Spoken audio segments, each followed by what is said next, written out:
금값의 상승에 따라 머나먼 아프리카 케냐에서 발생하고 있는 골드 스캠을 다룬 소식을 전해드립니다. 이번에는 미국인의 사례를 보여주고 있는데요. 스캠이 하나의 비즈니스로 커져가고 있는 것 같습니다. 내용으로 들어가 보겠습니다. 사건의 무대는 케냐 나이로비 카운티의 킬리마니 지역입니다.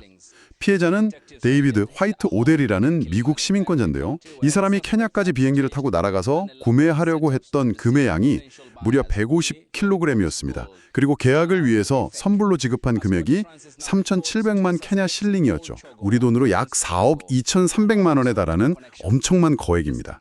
오델 씨는 이 4억 원이 넘는 돈을 거래의 대가로 먼저 선불로 지불한 겁니다. 보도자료를 면밀히 분석해보면요. 이 조직은 철저하게 분업화된 비즈니스 구조를 띠고 있거든요. 피해자 오델 씨에게 처음 접근해서 긴 시간 동안 일상적인 대화를 나누고 그 인간적인 실매를 쌓고 거래의 밑그림을 그린 인물은 폴초라는 사람이었습니다. 아, 폴초. 약간 영업 총괄 같은 느낌이네요. 정확합니다. 일종의 어카운트 매니저 역할을 한 셈이죠. 반면에 나중에 금을 운송하고 물리적인 물류를 책임지는 대리인 역할은 콜린스 오냥고라는 전혀 다른 인물이 맡았습니다. 영업 담당자와 물류 담당자가 명확히 분리되어 있고 각자 자기의 전문 영역에서만 이야기를 하는 거죠. 피해자 입장에서는 자기가 체계적인 시스템을 갖춘 합법적인 비즈니스 파트너들과 그 제대로 된 회의를 하고 있다는 객관적인 인상을 받았겠네요. 바로 그겁니다.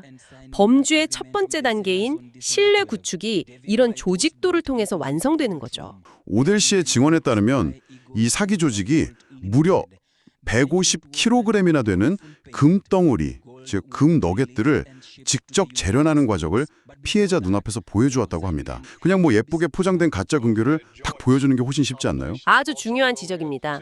만약 그냥 예쁘게 포장된 금괴를 보여주면요. 상대방의 뇌는 즉각적으로 방어 기제를 작동시킵니다. 이게 진짜 금일까 하고 의심을 시작한다는 거죠. 내 성분 분석에 의심을 시작하는 거죠. 하지만 눈앞에서 뜨거운 열기로 광물을 녹이고 거푸집에 붙는 그런 거칠고 물리적인 공정 자체를 시연하면 인간의 인지적 편향이 강하게 발동합니다. 정확히 말하자면 눈앞에서 땀방울이 튀고 불꽃이 튀는 그 물리적 노동의 현장을 목격할 때 말입니다. 인간은 그 과정이 주는 압도적인 현실감 때문에 오히려 결과물의 진위 여부를 의심하지 않게 됩니다. 사기 조직은 서류나 보증서 같은 종이 쪼가리 대신에 피해자의 오감을 자극하는 거대한 경험을 아예 세팅해버린 겁니다. 이게 진짜일까? 해서 저 진짜 금을 어떻게 안전하게 챙겨서 가져가지? 로 생각의 스위치가 그냥 넘어가 버리게 만든 거네요. 바로 그 지점입니다. 그래서 재련쇼 직후인 12월 12일 계약이 체결되자마자 이들은 아주 치밀하게 준비된 다음 무대로 오델 씨를 안내합니다. 다음 무대라면 보관 장소를 말하는 건가요? 네, 바로 스카이 이글스 울트라볼트라는 이름의 금고실이었습니다. 피해자와 사기 조직이 이 금고에다가 무려 공동 비밀번호를 설정했다는 거예요. 네, 이 사건의 아주 흥미로운 물리적 장치 중 하나입니다. 철저하게 보안을 지키는 척을 한 거죠.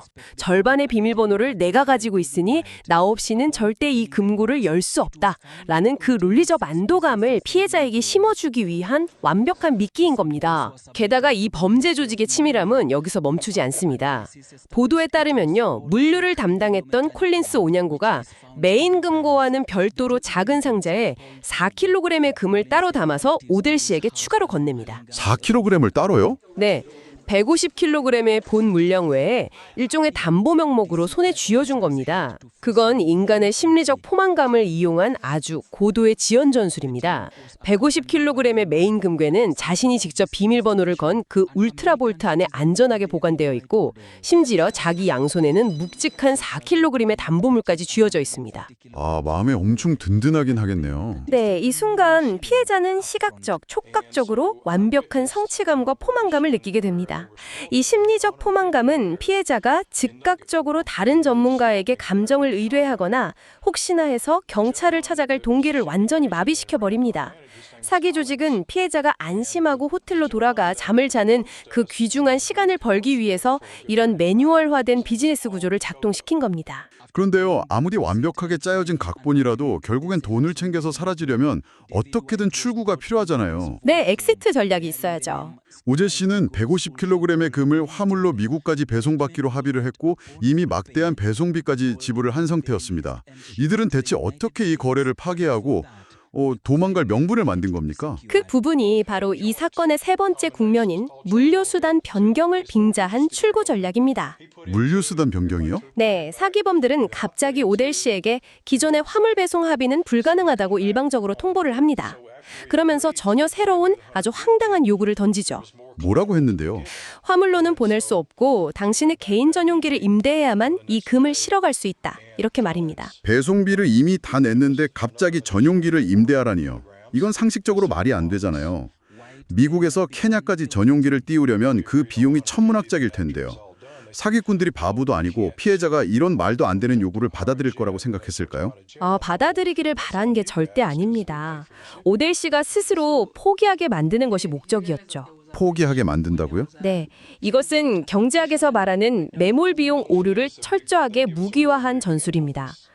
오델 씨는 이미 3,700만 실링, 우리 돈으로 약 4억 2천만 원을 지불했습니다. 그렇죠. 큰 돈이 묶여 있죠. 이 상황에서 사기범들은 엄청난 추가 비용을 요구하며 넘을 수 없는 장외물을 던집니다. 피해자 입장에서는 전용기를 구하지 못하면 그 막대한 선급금을 전부 날리게 생겼으니 당연히 패닉에 빠지겠죠. 완전 멘붕이 왔겠네요. 사기 조직의 노림수는 바로 이겁니다. 거래 파기의 원인을 자신들이 아니라 전용기를 구하지 못한 피해자의 무능력으로 슬쩍 돌려버리는 겁니다. 와, 진짜 기가 막히네요. 우리는 금을 주려고 했는데 네가 못 가져가는 거다. 정확합니다. 우리는 분명히 금을 보내주려고 금고에 잘 넣어뒀는데 네가 운송수단을 못 구해서 못 가져가는 거잖아 라는 논리적인 방어막을 치는 거죠. 와, 진짜 악랄하네요. 책임을 상대방에게 전가하면서 스스로 빠져나갈 명분을 완벽하게 만드는 거군요. 보도 내용에 따르면 이 과정에서 사기 조직은 가짜 청구서들까지 막 내밀면서 시간을 끌다가 결국 의사소통을 단절해버렸습니다. 네, 흔히 말하는 잠수를 탄 거죠. 맞아요. 하지만 이들의 예상과 달리 오델 씨는 전용기를 구하려고 애쓰면서 막 좌절하는 대신에요. 곧바로 공권력의 문을 두드렸습니다. 네, 범행의 마지막 단계인 이 물류수단 변경 카드가 오히려 사기극의 종말을 앞당기는 트리거가 된 셈입니다.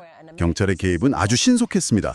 케냐 중앙경찰서의 범죄수사국, 즉 DCI 소속 형사들이 킬리마니의 그 로즈우드 애비뉴 저택을 전격적으로 급습합니다. 피해자인 오델 씨도 이 급습 작전에 직접 동행을 했죠. 현장으로 다시 돌아간 거군요. 네. 마침내 자신이 직접 이 자리 비밀번호를 눌렀던 그 스카이 이글스 울트라볼트의 문 앞에 다시 선 겁니다.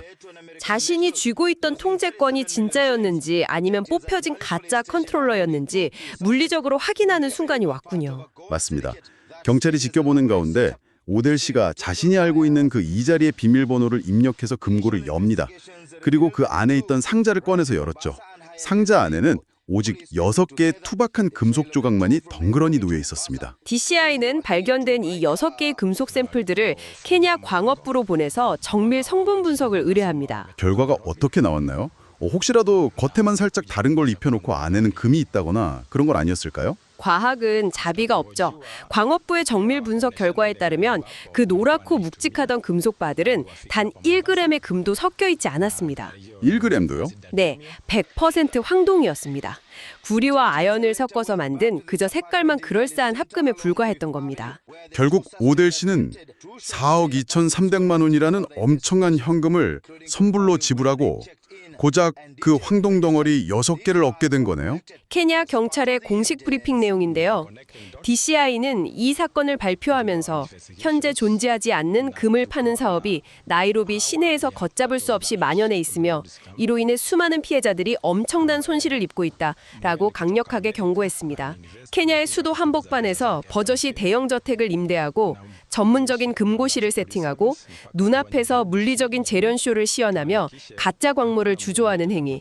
이건 더 이상 몇몇 사기꾼들의 단순한 일탈이 아닙니다. 완전한 기업형 범죄군요. 네, 완벽한 매뉴얼을 갖춘 거대한 사기 산업이 이미 하나의 인프라로 자리 잡았다는 아주 객관적이고 물리적인 증거입니다.